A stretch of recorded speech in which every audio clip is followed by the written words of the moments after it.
சரி, ஐயாவுக்கு கொடுத்தோம், அமைப்பு கொடுத்தாரு. அது எப்படின்னு தெரியல. நாளைக்கெல்லாம் பவிச்சு ஐயாவும் நாராயணசாமி ஐயா அவர்கள், சதீஷ்குமார் அவர்கள்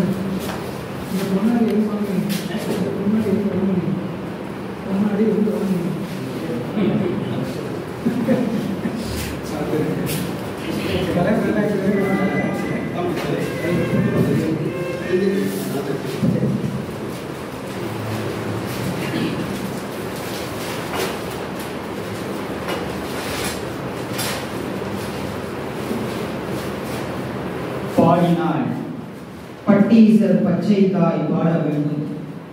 கூடினால் நீரணியும் அன்பருடன் கூடியே சித்தாந்த உண்மைதனை சிந்தித்திருக்க வேண்டும். தத்தார்ந்த இந்த வரம் தா என்று இறைவனுடைய திருவடிகளை வணங்கி தமிழ்நாடு இலக்கிய பேரவையின் சார்பாக 383வது திங்கள் கூட்டத்தில் பேசுவதற்கான ஒரு நல்ல வாய்ப்பை எனக்கு கொடுத்திருக்கின்றனர். சிறப்புரை என்கிற நிலையிலே எனக்கு ஒரு பெரிய வாய்ப்பை தமிழ்நாடு இலக்கிய பேரவை வழங்கியிருக்கின்றது. உண்மையாகவே இது சிறப்புரை தான்.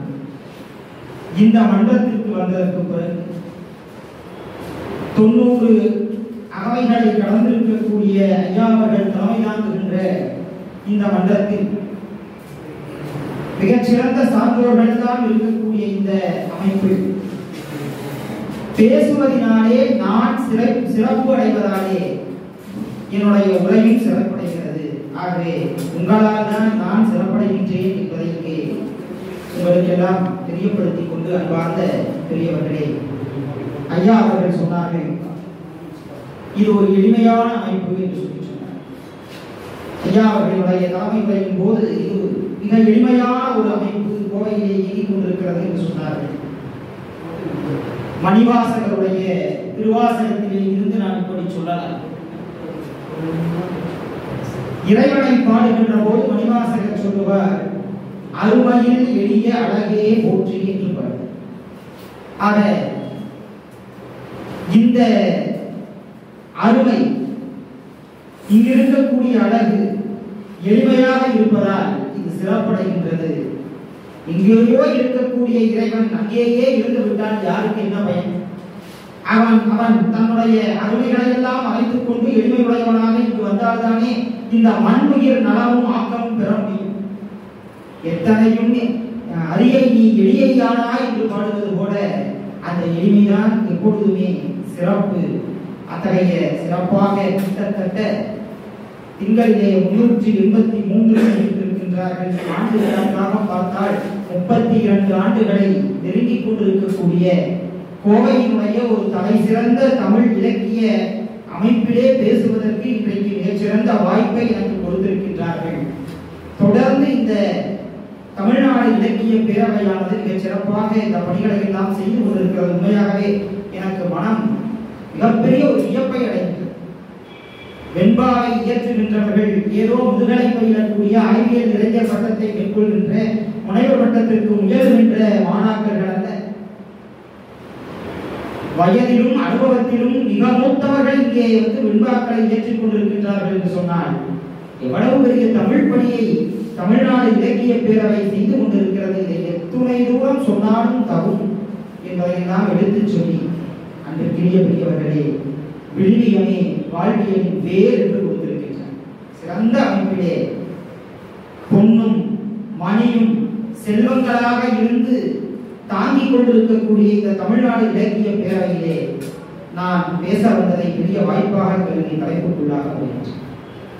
விழுமியத்தை பற்றி சிறந்த விவாக்களை எல்லாம் சான்றோர் பெருமக்களின் தலையிலே வைத்ததற்கு பிறகு இதை கொஞ்சம் விரித்து சொன்னால் என்னுடைய உரை நிறைவடைந்து விடும் என்று கருதி விழுமியமே வாழ்வியலின் பேர் என்கின்ற தலைப்புக்குள் வருகின்றன. 1957 ஆண்டு தலை சிறந்த தமிழாசிரியராக தமிழ் அறிஞராக திகழ்ந்த பாலூர் கண்ணப்ப முதலியார் ஒரு அகராதியை தொகுத்தார். தமிழ் இலக்கிய அகராதி என்ற அந்த அகராதிக்கு பெயர். பாலூர் கண்ணப்ப முதலியார் தொகுத்த அந்த அகராதியிலே விழுமியம் என்கிற சொல் இடம்பெறவில்லை. அதே போல இந்த விழுமியம் என்கிற சொல்லுக்கு வேல்யூ என்று ஆங்கிலத்திலே சொல்லுகின்றார். வேல்யூ என்று எழுதுகின்றார். நான் கொஞ்சம் இந்த தலைப்புக்கு பிறகு புரட்டி பார்த்த போது 1965 ஆண்டு சிதம்பரநாதன் செட்டியார் அவர்கள் சென்னை பல்கலைக்கழகத்தின் வழியாக சிறந்த ஒரு அகராதியை வெளிக்கொண்டு வந்தார். ஆங்கிலம் தமிழ் அகராதி என்கின்ற அந்த அகராதி சிதம்பரநாதன் செட்டியார் அவர்களுடைய முயற்சியால் வந்த அந்த அகராதியிலே வேல்யூ என்ற சொல்லுக்கு விழுமியம் என்ற சொல் இடம்பெறவில்லை. வேல்யூ என்பதை விழுமியம் என்று சொல்லிக் கொண்டிருக்கின்றார்கள். சிலர் மதிப்பு என்று குறிப்பிடுகின்றார்கள். மதிப்பையும் விழுமியத்தையும் சிலர் ஒன்றாக்கிக் கொள்கின்றார்கள். அன்பிற்கினிய சான்றோர் பெருமக்களே, மதிப்பு வேறு, விழுமியம் வேறு. மதிப்பு மாறக்கூடியது, விழுமியம் என்றும் நிலையாக இருக்கக்கூடியது, மாற்றத்திற்கு உட்பட்டதல்ல. பட்டினத்தார் பெரும் செல்வந்தராக இருந்தபோது அவருக்கு அவருடைய செல்வத்தின் மீது மதிப்பு இருந்தது. காலப்பிரபுசியும் வாழாதுதான் கடைவழிக்கே என்று கேட்டதற்கு பிறகு செல்வத்தின் மீது இருந்த மதிப்பு மாறியது. ஆக மதிப்பு மாறக்கூடியது, விழுமியம் என்றைக்கும் மாறாதது. இந்த விழுமியத்தை பற்றி நம்முடைய இலக்கியங்கள் என்ன சொல்லுகின்றன? சுபமாணிக்கனார் சொல்லுவார், இலக்கியம் வேறு, இலக்கணம் வேறு. இலக்கியத்திற்கு உரிய விதிகளை சொல்லுவது இலக்கணம். ஆனால் நமக்குரிய பெருமை என்ன தெரியுமா? சுபமாணிக்கனார் ஐயா அவர்கள் குறிப்பிடுகின்றார்கள், நமக்கு ஒரு நூல் உண்டு. அந்த நூல் இலக்கண இலக்கியம் என்று ஒரு நூலை குறிப்பிடுவார். இலக்கண இலக்கியம், இலக்கணத்தையே இலக்கியமாக ஒரு புலவன் படைத்திருக்கக்கூடிய பெருமை இந்த மண்ணில் தான் உண்டு. அப்படி சுபமாணிக்கனார் எந்த நூலை இலக்கண இலக்கியம் என்று சொல்லுகிறார் என்றால் தொல்காப்பியத்தை குறிப்பிடுகின்றார். தொல்காப்பியத்தை சொல்லுகின்ற போது இலக்கண இலக்கியம் என்று சொல்லுகின்றார். அந்த தொல்காப்பியத்திலே தொல்காப்பிய விழுமம், சீர்மையும், சிறப்பும், இடும்பையும் என்று உரியியலிலே எழுதுகின்றார். அதற்கு உரை எழுதிய இளம்பூரணர் குறிப்பிடுகிறார், விழுமம் நீர்மையும் இடும்பையும் செய்யும் விழுமியர் என்ற கால் சீரியர் என்பதாம் என்று உரை எழுதுகிறார். ஆக நாம் இங்கே விழுமியம் என்பதற்கு என்ன பொருளை எடுத்துக்கொள்ள வேண்டும்? விழுமியர் என்ற கால் சீரியர் என்பதாம் என்று சொன்னால் சிறப்புடையது எதுவோ, உயர்வுடையது எதுவோ, மேன்மை உடையது எதுவோ, என்றைக்கும் மாறாமல் ஒரே நிலையாக இருப்பது எதுவோ அது விழுமியம். அந்த விழுமியத்தை வாழ்நாளெல்லாம் கடைபிடிக்கின்றவர்கள் விழுமியர். அந்த விழுமியர் சீரியர் என்று நுட்பமாக இளம்பூரணர் உரை செய்தார். புறநானூற்றிலே நாரடியாரிலே விழுமியோர் காண்தோறும் செய்வர் சிறப்பு என்று விழுமியர்களுடைய சிறப்பு சொல்லப்பட்டிருக்கிறது. ஆக விழுமியம் யாரிடத்தில் இருக்கிறதோ அவர்கள் விழுமியர்.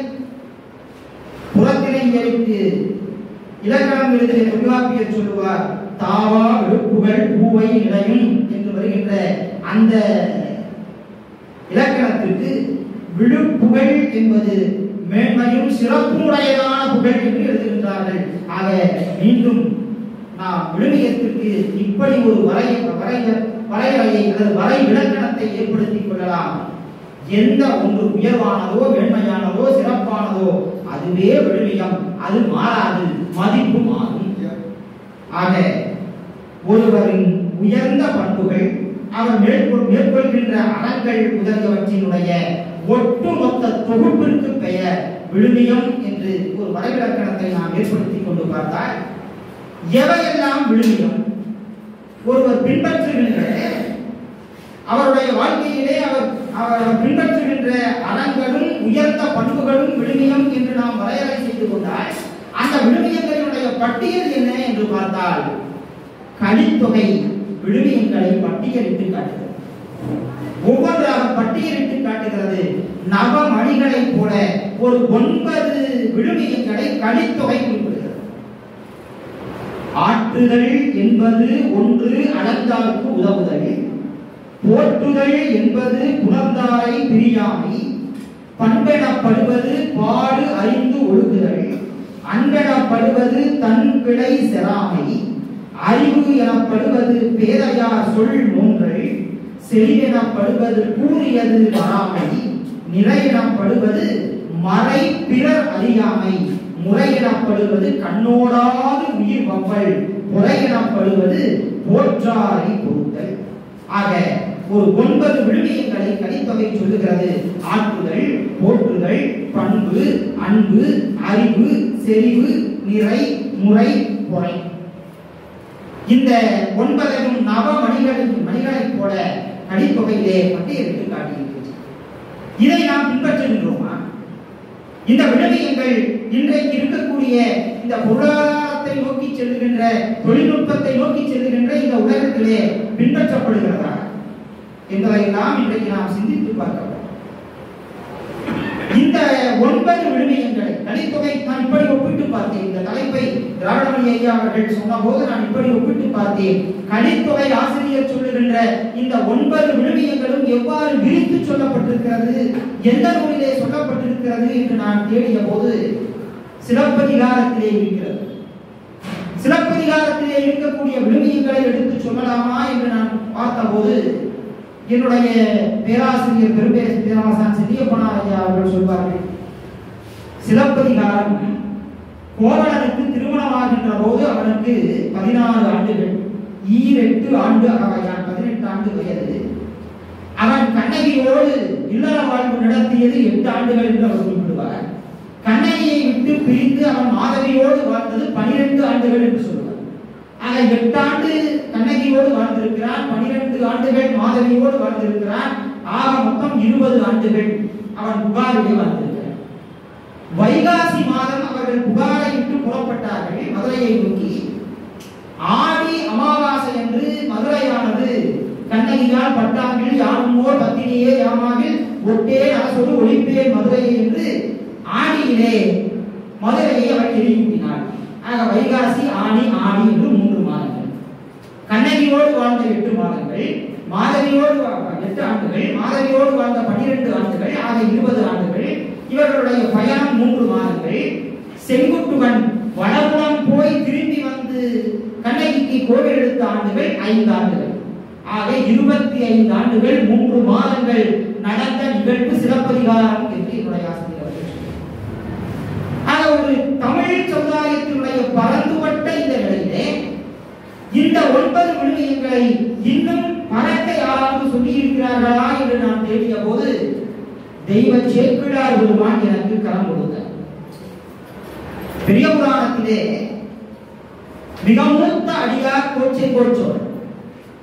கோச்செங்கோச்சோழனுடைய காலம் கிபி 2ஆம் நூற்றாண்டு என்று வரலாற்று அறிஞர்கள் முடிவு கட்டுகின்றார்கள். கிபி 2ஆம் நூற்றாண்டு என்று சொல்கின்றார்கள். தெய்வ சேக்கிழார் பெருமானுடைய காலம் கிபி 12ஆம் நூற்றாண்டு. ஆக 2ஆம் நூற்றாண்டுக்கும் 12ஆம் நூற்றாண்டுக்கும் இடையேயான காலம் கிட்டத்தட்ட 1000 ஆண்டுகள். இந்த 1000 ஆண்டுகால வரலாற்றை பதிவு செய்திருக்கக்கூடிய நூல் எடுக்கும் வாக்கலை என்று தொடங்கப்பட்ட திருத்தொண்டர் புராணமாகிய பெரிய புராணம். ஆக இந்த பெரிய புராணத்திலே இந்த 9 விழுமியங்கள் கலித்தொகை ஆசிரியர் சொல்லுகின்ற ஆற்றுதல், போற்றுதல் என்று சொல்லப்படுகின்ற விழுமியங்கள் எல்லாம் எவ்வாறு பதிவு செய்யப்பட்டிருக்கின்றன என்பதை தேடி அதிலே நான் கண்ட சில செய்திகளை உங்களிடம் பகிரலாம் என்றுதான் நான் அன்பிற்குரிய பெருமக்களே, கிட்டத்தட்ட 1000 ஆண்டுகால வரலாற்றை தன்னிடத்தே கொண்டிருக்கக்கூடிய அரிய நூலாக இருக்கக்கூடிய பெரிய புராணத்திலே ஆற்றுதல் என்பது ஒன்று அளந்தார்க்கு உதவுதல் என்று கலித்தொகை சொன்ன செய்தி இடம்பெற்றிருக்கிறது. செல்வத்தின் பயன் என்ன என்று சங்க சான்றோர்கள் எழுதி வைத்தார்கள். எது தெரியுமா செல்வத்தின் பயன்? பாடுபட்டு தேடி தொகுத்த செல்வத்தை தன்னுடைய குடும்பத்திற்காக செலவிடுவதா அல்லது தன்னுடைய தலைமுறைக்காக சேர்த்து வைப்பதா? செல்வத்தின் பயன் ஈதல் என்று சொன்னார்கள். ஈத்துவப்பதிலே இன்பம் கண்டார்கள் நம்முடைய தமிழ்ச்சார். ஆக இப்படி இருக்கக்கூடிய இந்த செல்வத்தை தான் தேடி அரும்பாடுபட்டு தேடி தொகுத்த செல்வத்தை மற்றவர்களுக்கு கொடுப்பதில்தான் இன்பம் இருக்கிறது என்று உயர்வாக நினைத்தது நம்முடைய தமிழ் சமுதாயம். அதைத்தான் ஆற்றுதல் என்பது ஒன்று, அளந்தாருக்கு உதவுதல், இல்லாதவர்களுக்கு கொடுப்பதுதான் கொடை என்பதை எழுதி வைத்தார்கள். நச்சினையிலே அருமையான ஒரு பாடல். திருமணமானதற்கு பிறகு தலைவன் தலைவியை விட்டு பிரிகின்றான். பொருள் தேடுவதற்காக பிரிகின்றான். அப்படி பொருள் தேடுவதற்காக பிரிகின்ற போது தலைவி தலைவனை நினைத்து வருந்துகிறாள். அந்த வருத்தத்தை தன் தோழியிடம் பதிவு செய்கின்றான். என் தலைவன் பொருள் வகையில் பிரிந்திருக்கிறான், பொருள் தேடுவதற்காக பிரிந்திருக்கிறான், அது எனக்கு வருத்தத்தை தருகிறது, பிரிவு வருத்தத்தை தருகிறது. தலைவனுடைய பிரிவு வருத்தத்தை தருகிறதாம். ஆனால் அவனுடைய நோக்கம் அவளுக்கு மகிழ்ச்சியை தருகிறது. முரண்பாடு. பிரிவு வருத்தத்தை தருகிறது, ஆனால் நோக்கத்தை கருதினால் எனக்கு அது மகிழ்ச்சியை தருகிறது என்று நச்சினையே ஒரு தலைவி தன் தோழியிடம் சொல்லுகிறாள். எதற்காக தெரியுமா? தோழி, என் தலைவன் என்னை விட்டு பிரிந்திருக்கிறான், பிறர்க்கு என முயலும் பேரருள் நெஞ்சமோடு. பிறர்க்கு என முயலும் பேரருள் நெஞ்சத்தோடு அவன் போயிருக்கிறான். ஆக எங்கள் குடும்பத்திற்காக, எங்களுடைய இல்வாழ்க்கை சிறப்பதற்காக, எங்களுடைய தலைமுறைக்கு சேர்த்து வைப்பதற்காக அவன் செல்லவில்லை. அவன் ஈட்டி வருகின்ற பொருளை அனைவருக்கும் அருளோடு கொடுக்க வேண்டும் என்கிற எண்ணத்தினால் அவன் பிரித்து போயிருக்கிறான் என்று சங்க தலைவி சொல்லுகிறார் என்று சொன்னால் நம்முடைய சமுதாயத்தில் அந்த கொடுக்கக்கூடிய ஈகை எவ்வளவு தூரம் இருந்திருக்கிறது என்பதை நாம் எண்ணி பார்க்கிறோம். அன்புக்குரிய பெருமக்களே, எந்த ஒன்றை செய்தாலும் அதை பயன் கருதி செய்வதுதான் மனிதனுடைய மனம். ஆனால் பயன் கருதாமல் கொலையை செய்ய வேண்டும் என்று நமக்கு சங்க இலக்கியம் அறிவுறுத்தி செல்கிறது.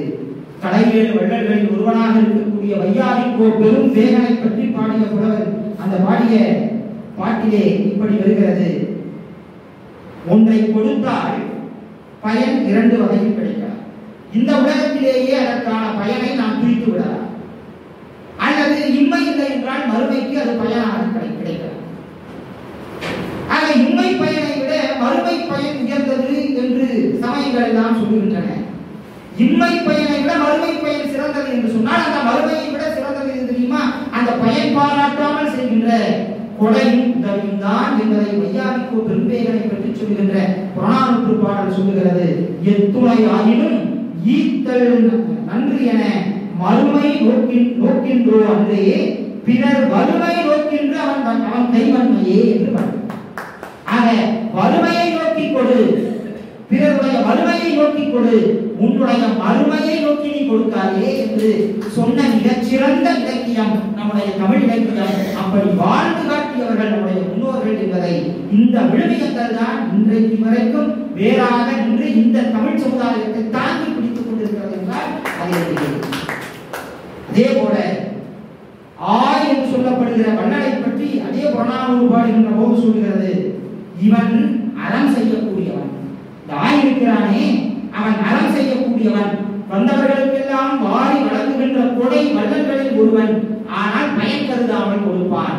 பயன் கருதாமல் பயன் கருதி கொடுப்பதற்கு இவன் ஒன்றும் வணிகன் அல்ல என்று புறநானூறு பதிவு செய்கிறது. இம்மை செய்தது மறுமைக்கு ஆமெனும் அறவிலை வணிகன் ஆய் அல்லன். பயன் கருதி செய்தால் அது வணிகமாகிவிடும். அது மறுமையாகவே இருந்தாலும் அந்த பயன் எனக்கு வேண்டாம் என்று சொல்லுகின்ற ஒரு சிறந்த நெறி நம்முடைய தமிழருடைய நெறியாக இருக்கின்றது. ஆக கொடை என்பது சிறந்த ஒரு விழுமியமாக இந்த தமிழ் மண்ணிலே நிலைத்திருக்கின்றது. அதற்குரிய பெரியவர்களே, கொடை என்று சொன்னதும் நாம் கண்ணனை நினைக்காமல் இருக்க முடியும். ஈன்று புறந்தெழுதல் எத்தனை கடனே, சான்றோர் ஆக்குதல் தந்தைக்கு கடனே என்பது முன்முடியாருடைய புறநானூற்று பாடல்கள் அடிகள். ஆக பெற்று பாதுகாக்க வேண்டிய தாய் பெற்றவுடனேயே அவனை ஆற்றிலே விட்டு விட்டார். சான்றோராக்க வேண்டிய தந்தையாக இருந்த கதிரவனும் கண்டுகொள்ளாமல் போய்விட்டார். ஆக மாதா பிதா என்கின்ற இருவருடைய உதவியும் முழுமையாக முறையாக அவனுக்கு கிடைக்காத போது குருவாக அவனுக்கு துணையாக இருந்தாரா என்றால் அவனுடைய வாழ்க்கையில் அதுவும் நடக்கவில்லை. தன்னை ஒரு அந்தரன் என்று சொல்லிக் கொண்டு பரசுராமரிடம் போய் அவன் தனு வேதம் என்று சொல்லப்படுகின்ற அந்த விழுத்தையை எல்லாம் கற்றுக்கொண்டிருந்த போது உங்களுக்கு தெரியும், ஒரு நாள் பாடம் படித்து விட்டு மரத்தடியிலே அவருடைய குரு உறங்கி இவனுடைய கண்ணனுடைய மடியிலே தலை சாய்த்து உறங்கிக் கொண்டிருந்த போது மேலே இருந்து பார்த்த இந்திரன் வண்டாக மாறி அவனுடைய துடையை குலைத்துக் கொண்டிருந்தார். குருதி பெருக்கெடுத்து வருகிறது. அப்பொழுதும் கண்ணன் குருவினுடைய உறக்கம் தன்னால் கெட்டுவிடக் கூடாது என்பதற்காக அப்படியே அதை தாங்கிக் கொண்டிருந்தார். அந்த குருவி பெருகி குருவை நினைத்தது பரசுராமர் இருந்தார். அவரை பார்த்து கேட்டார், நீ அந்தானா? இல்லை. ஒப்புக்கொண்டார். இல்லை. பொய்மை உழைத்து என்னிடம் நீ வித்தையை கற்றுக்கொண்டதால் உனக்கு தேவைப்படுகின்ற நேரத்திலே அது உனக்கு உதவாமல் போகட்டும் என்று குருவினுடைய சாபம் அப்பொழுது கிடைத்தது. மகாபாரத போர் தொடங்கிவிட்டது. கர்ணன் போர் செய்கின்றான். எதிரிலே பாண்டவர் படையிலே அர்ஜுனன் எதிர்த்து நின்று தாக்குதல் நடத்துகிறான். அர்ஜுனனுடைய கணைகளெல்லாம் வந்து கர்ணனின் மார்பின் மீது பட்டு அவையெல்லாம் அவனுடைய உயிரை பறிப்பதற்கு வழி இல்லாமல் போகின்றன. அர்ஜுனன் பார்த்தான், கிருஷ்ணனை பார்த்து கண்ணனை பார்த்து கேட்டான், கண்ணா, இவ்வளவு வலிமையாக நான் கர்ணன் மீது அம்பை எய்தியதற்கு பிறகும் கூட அவனுடைய உயிர் போகவில்லையே, என்ன காரணம் என்று கேட்டபோது அவன் செய்த புண்ணியம் அவனை காப்பாற்றும். அந்த புண்ணியத்தை நான் பெற்று வருகிறேன் என்று கண்ணன் அங்கே வந்தான். உங்களுக்கு எல்லாம் என்னை விட நன்றாக தெரியும், வந்த கண்ணன் ஒரு அந்தணர் வடிவத்திலே வந்தான் என்று எழுதுகின்றார். வந்து அந்த கண்ணனை பார்த்து கேட்கிறான், அப்பா, நான் மேல்மலையிலே இருந்து வருகின்றேன், வறுமையால் பீடிக்கப்பட்டு வருகின்றேன், ஏதாவது எனக்கு முன்னால் முடிந்ததை கொடு என்று கேட்டபோது மறுக்காமல் அதை கொடுக்கிறேன் என்று சொன்னவன் கர்ணன். அன்றைக்குரிய பெருமக்களே, வந்தவன் மேலான பரம்பொருளினுடைய அவதாரம், மகாவிஷ்ணுவினுடைய அவதாரமாக இருக்கக்கூடிய கண்ணன் வந்தான். வந்தவர்களுக்கெல்லாம் வாரி வாரி வழங்குகின்ற கண்ணன் கண்ணனாகவே வந்து கேட்டிருந்தால் கொடுப்பானா மாட்டானா? கண்ணனாகவே தன்னுடைய உண்மை உருவத்திலேயே வந்து எனக்கு உன் புண்ணியத்தை கொடு என்று கேட்டால் கொடுப்பானா மாட்டானா? நிச்சயம் கொடுத்திருப்பான், மாற்று கருத்தே கிடையாது. நிச்சயமாக கொடுத்திருப்பான். ஆனால் வந்த கிருஷ்ண பரமாத்மா கண்ணன் கர்ணனின் முன்பாக அந்தணர் வடிவத்திலே வந்தார். மிக நுட்பமான செய்தி என்ன தெரியுமா? ஒருவனுக்கு மற்றொருவரால் வாழ்கின்ற போது ஏதாவது ஒரு தீமையோ தீங்கோ நடந்து விட்டது என்று சொன்னால் கடைசியிலே அந்த உயிர் போகின்ற போது அவனை பார்க்கிற போது அந்த எண்ணம் எழுமா, என் வாழ்க்கையிலே இப்படி செய்து விட்டவனா, அந்த எண்ணம் வருமா? இப்போ வாழ்விலே அம்பு தைத்து கிடக்கிறான் கண்ணன் அந்தணர் வடிவத்திலே வந்து நின்று கையேற்றுகிறார். அப்பொழுது மிக நுட்பமான செய்தியை இங்கே பிடிப்புத்துவார் பதிவு செய்கிறார். ஏன் இப்படி வந்து நின்று அந்தணர் வடிவத்திலே வந்து நின்று கேட்டார் என்று சொன்னால், கர்ணன் அப்போது நினைத்திருக்கலாம், இவரை போன்ற ஒரு அந்தணனார் அல்லவா இன்றைக்கு நான் இந்த நிலையை அடைந்தேன், நீ கற்ற வித்தைகள் எல்லாம் மறந்து போகட்டும் என்று எனக்கு சாபம் கொடுத்த இவரை போல ஒரு அந்தணர் அல்லவா, ஆகவே அதை நினைத்து இவருக்கு கொடுக்காமல் மறுத்திருக்கலாம். அப்படி மறுக்கவில்லை. அந்த அந்தணர் ஓலத்தை பார்த்தவுடனே நம்முடைய குருவின் நினைவு வந்திருந்தாலும் அவனுடைய ஈகை அவனை கொடுக்க வைத்தது. கொடுத்தான், புண்ணியத்தை கொடுத்தான், பெற்றுக்கொண்டார் கிருஷ்ணர். கண்ணன் பெற்றுக்கொண்டான். இப்பொழுது இத்துணை நேரமாக கர்ணனுடைய அந்த உயிரை போகாமல் பிடித்திருந்தது எது? அவனுடைய புண்ணியம். இப்பொழுது அந்த புண்ணியத்தை எல்லாம் யார் பெற்றுக்கொண்டார்கள்? கண்ணன் பெற்றுக்கொண்டார். புண்ணியத்தை பெற்றுக்கொண்டதும் சாதாரண மனிதர்களுக்கு வாரி வாரி கொடுத்த புண்ணியமே இதுவரைக்கும் கர்ணனுடைய உயிரை காப்பாற்றி இருக்கிறது என்று சொன்னால், பரம்பொருளுக்கே கொடுத்த புண்ணியம் அவனை காப்பாற்றி இருக்கணுமா இல்லையா? அவனை காப்பாற்றி இருக்கணும் நீங்க. ஆனா உயிர் போயிடுச்சு. உயிர் போய்விட்டது. மிக சிறப்பாக ஐயா அவர்கள் சொன்னார்கள். வில்லிபுத்தூரார் மிக தேர்ந்த அந்த செய்தியை சொல்லுகின்றார். யான் செய் புண்ணியம் என்று வினைத்தொகையாக நான் இதுவரையிலே செய்த புண்ணியம், செய்கின்ற புண்ணியம், செய்யும் புண்ணியம், நீ புண்ணியத்தை கொடு என்று கேட்டதற்கு மூன்றையும் முக்காலத்துக்கும் உரியதையும் கொடுத்தானே. கொடையை எப்படி எல்லாம் இருக்கின்றார். அந்த புண்ணியத்தை பெற்றுக் கொண்டதற்கு பிறகு கண்ணன் ஒரு வரம் கொடுக்கிறேன், உனக்கு என்ன வரம் வேணும்? கிருஷ்ணன் கேட்டார். கிருஷ்ணன் கேட்டதற்கு கண்ணன் சொன்னான், எனக்கு மீண்டும் பிறப்பு இருந்தால் அந்த பிறப்பிலே இரவலர்கள் வந்து என்னிடம் கேட்டால் இல்லை என்று சொல்லாத மனதை, இதயத்தை எனக்கு கொடு என்று கேட்டபோது இதை அப்படியே சொல்லுகிறார். அல்லல் வெவ்வினையால் இன்னும் உற்பவம் உண்டாயினும் ஏழேழ் பிறப்பும் இல்லை என்று இறப்போர்க்கு இல்லை என்று உரையா இதயம் நீ அழித்து அருள் என்றான். இல்லை என்று சொல்லாத இதயத்தை கொடுன்னு கேட்டவுடனே அதைத்தானே கொடுத்திருக்க வேண்டும் கண்ணன். என்ன கொடுத்தான் தெரியுமா? கண்ணன் கிருஷ்ணன் என்ன கொடுத்தான் தெரியுங்களா? எத்தனை பிறவி எடுப்பினும் அவற்றுள் ஈகையும் செல்வமும் எய்தி முக்தியும் பெருதி. புண்ணியத்தை கொடு என்று கேட்டபோது அவன் 3 புண்ணியத்தை கொடுத்தான். செய் புண்ணியம், செய்த புண்ணியம், செய்கின்ற புண்ணியம், செய்யும் புண்ணியம், மூன்றையும் கேட்காமல் கொடுத்தான். கண்ணன் வாய் திறந்து கேட்டாங்க, இல்லைன்னு சொல்லாத வரத்தை கொடுன்னு, இதயத்தை கொடுன்னு கேட்டபோது அவன் கேட்காமலேயே இவனும் 3ஐ கொடுக்கிறான் என்று சொன்னார். இந்த அறம், இந்த விழுமியம் நம்மை காப்பாற்றுகின்றது. அன்பிற்கினிய பெரியவர்களே, பெரிய புராணத்திலே எண்ணற்ற சான்றோர்கள் இந்த கொடைக்கு இலக்கணமாக இருந்திருக்கின்றனர். ஒருவர் இறைவனிடம் வறுமையை கொடு என்று கேட்கிறோம். கேட்போமா? இறைவா எனக்கு இருந்த வறுமையை நீக்குன்னு கேட்போம். வறுமையாலே இந்த உடல் மெலிந்து போகிறதே, இந்த மெலிகின்ற உடலுக்கு நல்ல ஆக்கத்தை கொடு என்று கேட்போம். ஆனால் அடியார்கள் என்ன கேட்பார்கள் தெரியுமா? இறைவனிடம் எனக்கு வறுமையை கொடு. சோனசைலமாலை என்கின்ற நூலை பாடிய சிவபிரகாசர் கேட்கிறார், இறைவா எனக்கு வறுமையை கொடு. எப்படி வறுமை வர வேண்டும் தெரியுமா? அடியவர்களுக்கு கொடுத்து கொடுத்து கொடுத்து எனக்கு வறுமை வர வேண்டும். சோனசைலமாலை வருதுங்க, வெண் திரு நீர் புனையும் மாதவர்க்கு விருந்து செய்து பெரு விடியும். ஆக இந்த அடியார்களுக்கு கொடுப்பதினாலே வருகின்ற வறுமையை எனக்கு கொடு, விரதத்தினாலே இழைக்கின்ற உடலை எனக்கு கொடு என்று சோனசைலமாலை பாடிய சிவபிரகாசர் கேட்டதற்கு இலக்கணமாக வாழ்ந்தவர்கள் பெரிய புராணத்திலே வருகின்ற பல அடியார்கள்.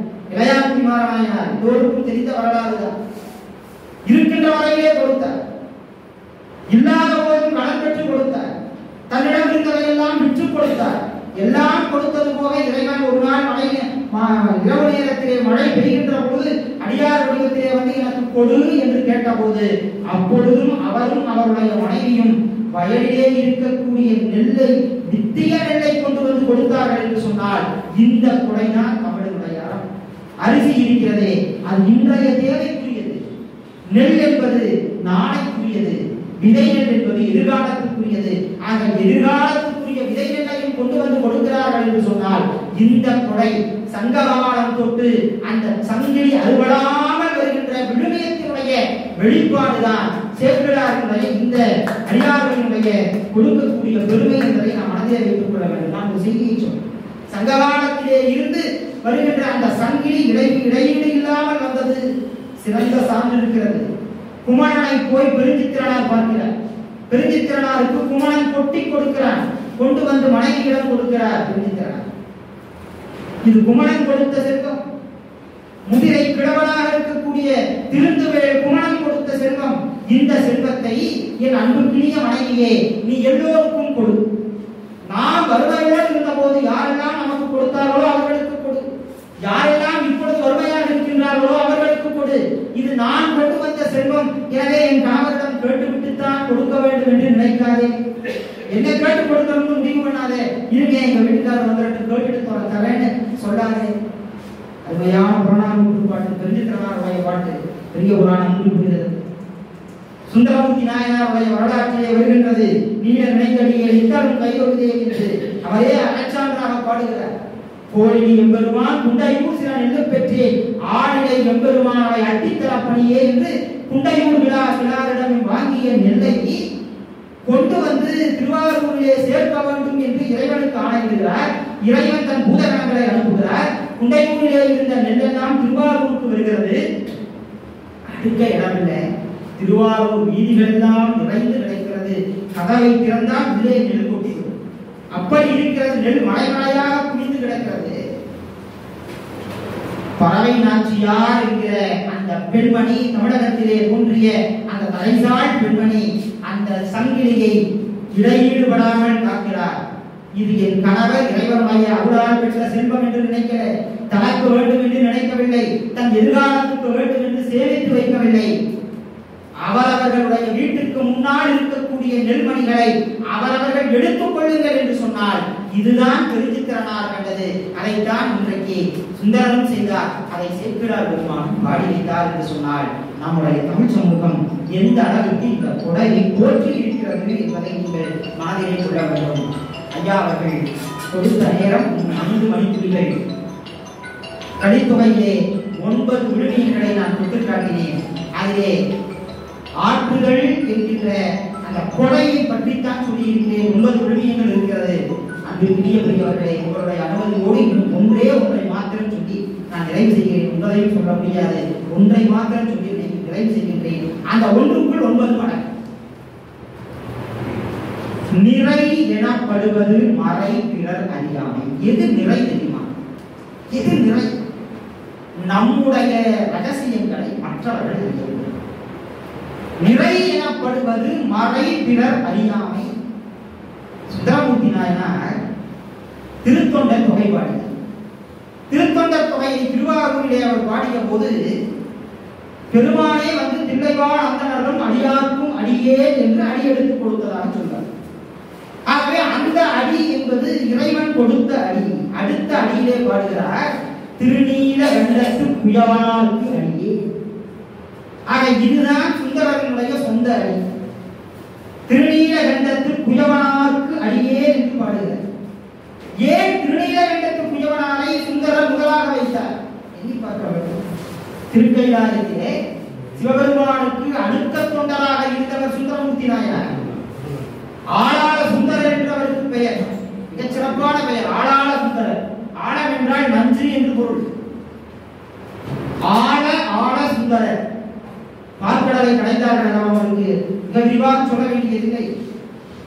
அரக்கர்கள் ஒரு பக்கமும் தேவர்கள் ஒரு பக்கமுமாக நின்று பார்க்கடலை கடைந்த போது அந்த பார்க்கடலிலே இருந்து நஞ்சு வந்தது. நஞ்சு திரண்டு வந்தது, பொங்கி வந்தது. பொங்கி வந்ததோ பார்க்கடல் நஞ்சு என்று பாடுகிறார்கள். அது மட்டுமல்ல, நாகமும் விடத்தை கக்கியது.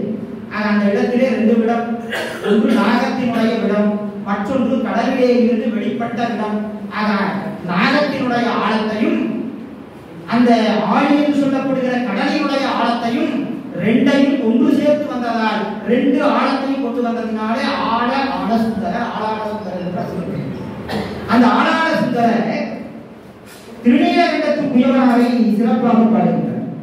அப்படி பாடுகின்ற போது முதல் இடமாக அவருக்கு கொடுத்து பாடுவதற்கு காரணம் என்ன என்று சொன்னால், அன்று பெரிய பெருமக்களே, மூவகை ஆசைகள் உண்டு. மண்ணாசை, பெண்ணாசை, பொன்னாசை என்று பெண்ணாசை என்று சொல்லி, இதிலே பெண்ணாசை என்பது ஐயா அவர்கள் மிக அழகாக சொன்னார்கள். மிக அற்புதமான ஒரு ஆய்வுரை காமத்துப்பாலை பற்றி.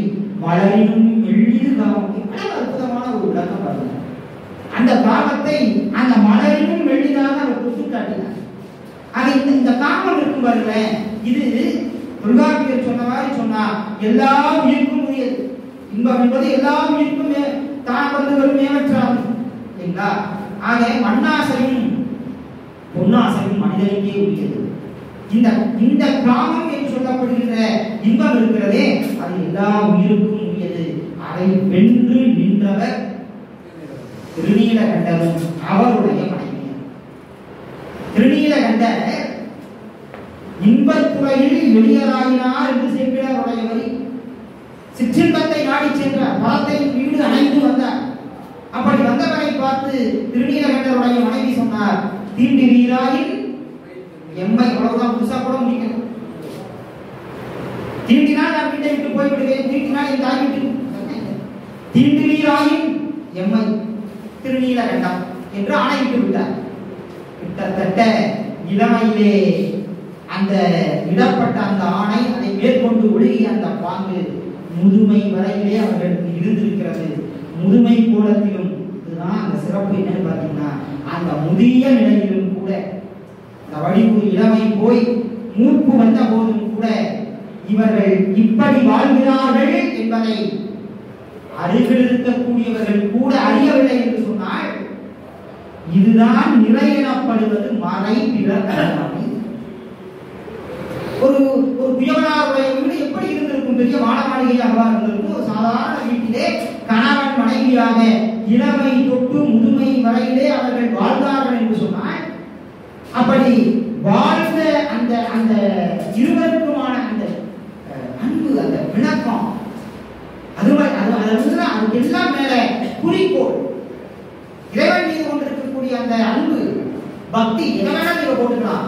இதையெல்லாம் வைத்துக் கொண்டு இத்தனை ஆண்டு காலமாக ஒரே வீட்டில் இருந்தும் ஐம்புல இன்பங்களை வென்றவராக ஒருவர் வாழ்ந்திருக்கிறார், அந்த அம்மையார் வாழ்ந்திருக்கிறார் என்று சொன்னால் நிறை எனப்படுவது மறை பிறர் அறியாமை என்பதை இங்கேதான் நாம் பார்க்கின்றோம். சேக்கிழார் பெருமான் இப்படி சொல்லுவார். இன்றைக்கு தொலைக்காட்சிகளை நாம் பார்ப்போமேயானால் பெரும்பான்மையானவர்களுக்கு தெரியும், தொலைக்காட்சியிலே என் கணவன் இப்படி இருக்கிறான், இவ்வாறு வாழ்கிறான், என் மனைவி இப்படியாக இருக்கிறார் என்று இன்றைக்கு வீட்டிலே நடப்பதையெல்லாம் வெளிச்சம் போட்டு ஊருக்கு காட்டிக் கொண்டிருக்கிறது இன்றைக்கு இருக்கக்கூடிய தொலைக்காட்சிகள் தான். ஆனால் இந்த திருநீலகண்டரும் அவருடைய மனைவியாரும் எப்படி வாழ்ந்தார்கள் என்பதை சேக்கிழார் பெருமான் நிறைவாக சொல்லி முடிக்கிறார். அயல் அறியாத வண்ணம் அன்னலார் ஆணை உய்த்த மயலில் சீர் தொண்டனாரை யான் அறிவாயார் வாழ்த்திட்டுவார். அயல் அறியாத வண்ணம் இருந்தார்கள். பக்கத்தில் இருக்கின்றவர்களுக்கு கூட இவர்கள் இப்படி வாழ்கின்றார்கள் என்பது ஒரு வாரம் அல்ல, ஒரு மாதம் அல்ல, 10 ஆண்டுகள் அல்ல, பல ஆண்டுகள் தெரியாமல் வாழ்ந்தார்கள் என்று சொன்னால் நிறை எனப்படுவது மறை பிறர் அறியாமை. இதுதான் தமிழனுடைய விழுமியம் என்பதை நாம் அறிந்திருக்கிறோம். எழுதலாம் வீதியிலே என்று கூப்பாடு போடுவதும் அலமன்றங்களை நாடி செல்லுவதும் நம்முடைய விழுமியம் அல்ல. ஆக அப்படிப்பட்ட விழுமியத்தை அந்த இல்லறத்தினுடைய சிறப்பாக நமக்கு பெரிய புராணத்திலே காட்டி சென்றிருக்கின்றார். வாய்மை என்பது எவ்வளவு உயர்ந்தது என்பதை செவிகணப்படுவது கூறியது மறாமை என்கின்ற செய்தியை சிறு தொண்ட நாயனாருடைய வரலாறு பதிவு செய்கின்றது. அது அனைவருக்கும் தெரிந்தது என்கின்றபடியாலே நான் அதை விட்டுவிடுகிறேன். தான் சொன்ன சொல்லுக்காக மிகப்பெரிய ஒரு வைராக்கியத்தோடு அந்த செயலை செய்து முடிக்கின்றார் சிறு தொண்ட நாயனார். வாழ்தல் வேண்டி பொய்கூறே மெய்கூறுவது என்பதல்லவா சங்க இலக்கியத்தினுடைய மரபு தொடர்ச்சி. ஆக தான் சொன்னதற்காக சொன்ன வண்ணம் செய்து காட்டினார் சிறு தொண்ட நாயனார். சிறு தொண்ட நாயனார் தன்னுடைய 5 வயது மகனை அறுத்து கலியாக்கி ஒரு வைரவ சன்னியாசிக்கு கொடுத்தார் என்று சொன்னால் அது அவருடைய செயல் மாத்திரம் அல்ல. அன்பிற்கினிய பெருமக்களே, இப்படி சொல்லி முடிக்கின்றேன். சிறு தொண்ட நாயனார் தன் மகனை அறுத்து கலியாக்கி உணவை சமைத்ததற்கு பிறகு பக்கத்திலே வைரவ சன்னியாசி அமர வைத்துக் கொண்டு அவருக்கு உணவிட்டதற்கு பிறகு வைரவ சன்னியாசி சொன்னார், அப்பா, நான் கேட்டதை போல உணவை நீ தயார் செய்து விட்டாய், ஆனால் நான் தனித்திருந்து உண்ண மாட்டேன், இன்னொரு அடியார் தேவை. விரிவாக சொல்லலாம், ஆனால் நேரம் இல்லை. இன்னொரு அடியார் தேவை. ஒரு அடியாருக்கே அன்றைக்கு அவ்வளவு நேரம் ஆகி இருக்கிறது. உடனே சிறுதுண்டர் சொன்னார், நானும் சிறிது திருநீரிடுவேன் என்று சொன்ன உடனே உண்மை போல் இருக்காருங்க உட்காருங்க. இலை போடப்படுகிறது, உணவு பரிமாறப்படுகிறது. தான் பெற்று வளர்த்து சீராட்டி வளர்த்த சீராளன் கரியாளன் கிடக்கிறார். அடியார் பக்கத்திலே அமர்ந்திருக்கிறார். அடியார் இன்னும் முன்னர அவன மாதிரியே பசித்திருக்கிறார். அதற்கு முன்பாக சிறு தொண்ட நிலையிலே கை வைக்க போனார். நிறுத்து என்றார். நிறுத்து. 6 மாதத்திற்கு ஒரு முறை உண்கின்ற நானே இன்னும் உண்ணாமல் இருக்கிறேனே, உனக்கு என்ன அவசரம்? எவ்வளவு பெரிய கொள்கையை காத்திருக்கிறார் தெரியுமா? அடியாருக்கு உணவிடாமல் தான் உண்ணமாட்டேன் என்கிற குறிக்கோளை நிறைவேற்றுவதற்காகத்தான் தன் பிள்ளையே கையாக சமைத்தார். ஒருவேளை இவர் உண்டு விட்டார் என்றால் அந்த கொள்கை மாறி போகும் அல்லவா? அதிலிருந்து காப்பாற்றி இருக்கிறார். அப்பா, நீ மட்டும் தானா? உன் பிள்ளை இருக்கிறது என்று சொன்னாயே, அவனை அழைத்து வரும். முன்னாடி ஒரு செய்தி சொல்லணும். எல்லாவற்றையும் பார்த்துவிட்டு தலைக்கறி என்று எங்கே என்று கேட்டபோது அந்த வீட்டு பெண்மணி அல்ல, அந்த வீட்டிலே இருக்கக்கூடிய வேலைக்காரி சந்தனத்தாதி அந்த அந்த தலைக்கறியையும் கொண்டு வந்து வைத்ததற்கு பிறகு இதுதான் நடக்குது. உன் மகனை அழை, அவனையும் அருகே இருந்து உண்ணச் சொல்லலாம் என்று சொன்னபோது தன் பிள்ளையை தான் அறுத்து சமைத்தது தெரியும், இருந்தாலும் அடியார் சொல்லுகிறார் என்கின்ற வகையினாலே இவர் அழைக்கிறார். உடனே அவருடைய மனைவியும் அழைக்கிறார். எப்படி இவர்கள் அழைத்தார்கள் என்பதை தெய்வ சேர்க்கிறார் பெருமான். எப்படி அழைத்தார்களாம் தன் மகனை? நீராறும் சடைமுடிய வையம் நிகழும் சிறு தொண்ட, வையம் நிகழும் சிறு தொண்ட மைந்தா வருவாய் என அழைத்தார். மகனே வருவாய் என்று அழைத்திருக்கலாம், சிறுவா வருவாய் என்று அழைத்திருக்கலாம். சேர்க்கிறார் தேர்ந்து சில அந்த இடத்தை பயன்படுத்துற. மைந்தா வையம் திகழும் சிறு தொண்ட மைந்தா வருவாய் என அழைத்தார். தையலாரும் தலைவர் பணி தலை நிற்பாராய் தாம் அழைப்பார். அந்த அம்மாவும் மைந்தா என்றே அழைத்தார்களாம். ஏன் மைந்தா என்று அழைத்தார்கள்? அன்பிற்குரிய பெருமக்களே, ஐயா அவர்கள் சொல்லுவார்கள், மைந்தா மைந்து என்றால் வலிமை என்று ஒரு பொருள். சிறு தொண்டர் நினைத்தார், வைரவ சன்னியாசி நர பசுவை பெற்றாரே, அவருடைய அந்த எண்ணத்தை நான் முடித்து வைக்கிறேன் என்று என் அது வடிவம் வேணும் என்றார். நான் முடித்து வைக்கிறேன் என்று நினைத்தாராம். அவருக்கு அந்த வலிமை அவருடைய குறிக்கோளை நிறைவேற்றுவதற்கு துணை செய்தது. அவருடைய மைந்து, அவருடைய வலிமை அவருக்கு துணை செய்தது. கொஞ்சம் தூரம் வீட்டுக்கு வந்தார். குழந்தையினுடைய உரிமை நம்முடையது மட்டும் அல்லவே. மனைவியிடம் போய் சொல்ல முடியுமா? உன் பிள்ளையை கொடு, அறுத்து கரியாக்கலாம் என்று சொன்னால் அந்த அம்மா கொடுப்பாளா? அவளுக்கும் அளவா உரிமை இருக்கிறது. அதனாலே இவர் போய் கேட்டாராம். எப்படி கேட்டாராம்? திருவெண்காட்டு நங்கை கிட்ட, என்னை இன்று உய்ய நீ பயந்தான் தனை அழைப்போம், நீ பெற்ற மகனை அழைப்போம். அப்ப இவர் பெற்றார்களா? இவருக்கு அந்த உரிமை இல்லையா? நான் பெற்ற மகன் என்பதை வருகின்ற வழியிலேயே அவர் விட்டுவிட்டார்.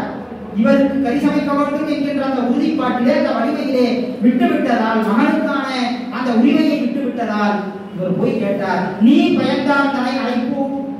உடனே அந்த அம்மா என்ன சொன்னாங்க தெரியுங்களா? கணவனுடைய வார்த்தையை குறிப்பறிந்து தெரிந்து கொண்ட அந்த அம்மா சொன்னாங்க, என்னுடைய மகன் என்ற உரிமையை நானும் விட்டுத்தனேன்.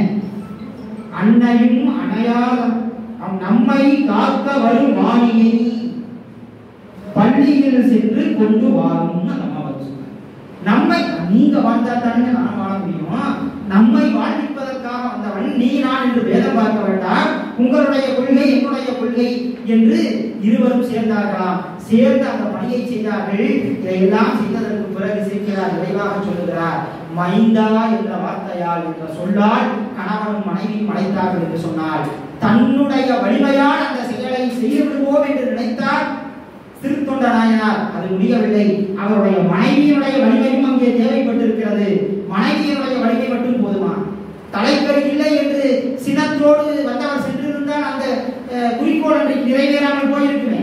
ஆக அந்த வேலைக்கார பெண்ணாக இருந்த சந்தனத்தாதியினுடைய வலிமையும் ஒன்று சேர்ந்திருக்கிறது. சந்தனத்தாதியினுடைய வலிமை மட்டுமல்ல, நிறைவாக அந்த வைரவ சன்னியாசி கேட்டார், உன் மகனை அழை, உன் மகனை இல்லாட்டி நான் சாப்பிடாம போயிடுவேன்னு சொல்லியிருந்தா குறிக்கோள் நிறைவேறி இருக்குமா? ஆக தன் வலிமை, தன் மனைவியின் வலிமை, தன் வேலைக்காரியின் வலிமை, தான் பெற்றெடுத்த மைந்தனுடைய வலிமை, இதுதான் அதை முடித்து வைத்திருக்கிறது. நிறைவாக இந்த மைந்தனுடைய வலிமை அங்கே இருக்கிறது என்பதை காட்டுவதற்காக மைந்தா என்ற சொல்லை சேர்க்கிறார், பயன்படுத்தி இருக்கிறார் என்று சொன்னார். இந்த இடத்திலே இப்படி சொல்லி நிறைவு செய்யலாம். ஒரு சிறந்த இல்வாழ்க்கை வாழுகின்றவன் கலித்தொகை சொன்னதை போல ஆற்றுதல், போற்றுதல், அன்பு, பண்பு, அறம் என்று அத்தனையுமே பின்பற்றுவான். சிறந்த இல்வாழ்க்கை வாழுகிறவனுக்கு இந்த விழுமியங்கள் எல்லாம் இருக்கும். இந்த விழுமியங்களை கொண்டவன் தன்னுடைய வாழ்வில் சிறக்க வேண்டுமானால் அந்த விழுமியங்கள் அவனுடைய மனைவிக்கும் இருக்க வேண்டும். அத்தகைய மனைவி எப்படிப்பட்டவன் என்றால் மனையறத்தின் வேர் என்று சேர்க்கிறார்கள். நீராறும் சடைமுடியார் அருளினால் நிறை தவத்து பேராளர் அவர் நமக்கு பெருகு திரு மனை அறத்தில் வேறாகி விளங்கு திரு வெண்காட்டு நங்கை. ஆக மனையறத்தின் வேறாக இருந்ததால் யார்? திருவெண்காட்டு நங்கை. இல்லறத்தினுடைய வேறாக திருவெண்காட்டு நங்கை இருந்ததால் சிறுத்தொண்ட நாயனாரால் அவருடைய குறிக்கோளை நிறைவு செய்ய முடிந்தது. சிறுத்தொண்ட நாயனார் இந்த விழுமியங்களை பின்பற்றியதால் அவருடைய மனைவியும் இந்த விழுமியங்களை பின்பற்றுகின்ற மனையத்தின் வேறாக இருந்தார். இந்த மனையத்தினுடைய வேர்தான் ஒருவனுடைய விழுமியத்தின் வாழ்வியல் விழுமியத்தினுடைய வேறாக இருக்கிறது.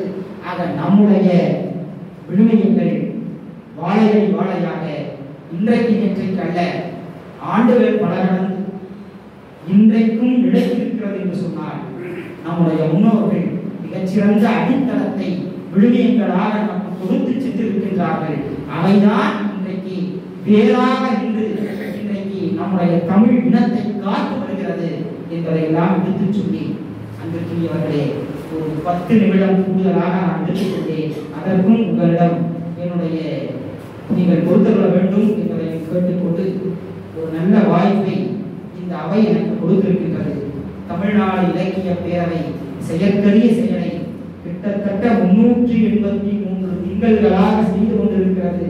அதற்கெல்லாம் இந்த பெரியவர்களுடைய உழைப்பும் அவர்களுடைய அந்த ஆழ்வினை உழைமையும் எந்த அளவுக்கு இருக்கிறது என்பதை இந்த தமிழ்நாடு இலக்கிய பேரவையினுடைய நீண்ட வரலாற்றை எண்ணி பார்க்கின்ற போதே தெரிகின்றது. இவற்றிற்கெல்லாம் மேலாக ஒரு பல்கலைக்கழகத்திலும் ஒரு கல்லூரியிலும் தமிழ் கற்கக்கூடிய மாணாக்கர்களுக்கு செய்ய வேண்டிய பணியை இன்றைக்கு இலக்கணத்தை கற்கின்றோம், யாப்பை அறிகின்றோம். ஆனால் யாப்பறிந்தபடி பாப்புனைகிறோமா என்று சொன்னால் உண்மையாகவே நான் திட்டத்தோடு சொல்லுகிறேன், நாங்கள் அந்த பணியை கல்வி நிறுவனங்களிலே செய்வதில்லை. அவர்களை படிக்க வைக்கின்றோம், நூற்பாக்களை மனப்பாடம் செய்ய வைக்கின்றோம். இன்னும் வருத்தமாக இருக்கிறது, இன்றைக்கு நூற்பாக்களை மனப்பாடம் செய்வது கூட குறைந்துவிட்டது. பேரூர் தமிழ் கல்லூரியிலே பயில்கின்ற போது நூற்பாக்களையும் நூற்பாவுக்கான உரைகளையும் மனப்பாடம் செய்ய சொன்னார்கள் என்னுடைய பேராசிரியர்கள் எல்லாம். ஆனால் இன்றைக்கு இருப்பதிலேயே எளிமையான உரை எது என்று கேட்கின்றார்கள் மாணாக்கர்கள். இன்றைக்கு அப்படிப்பட்ட ஒரு நிலை இருக்கின்ற போது இன்றைக்கு இந்த இடத்தில் இந்த பேரவையின் வாயிலாக வெண்பால் உறவர்களுக்கெல்லாம் குடி என்று கருதப்படக்கூடிய வெண்பாக்களை எழுத வைக்கின்றார்கள் என்று சொன்னார். இந்த பணியை நிச்சயமாக தமிழனை பாராட்டுவார், தமிழனை போற்றுவார், தமிழ் சான்றோர்கள் மனமுவந்து போற்றுவார்கள் என்று சொல்லி உங்கள் அத்துணை பேருடைய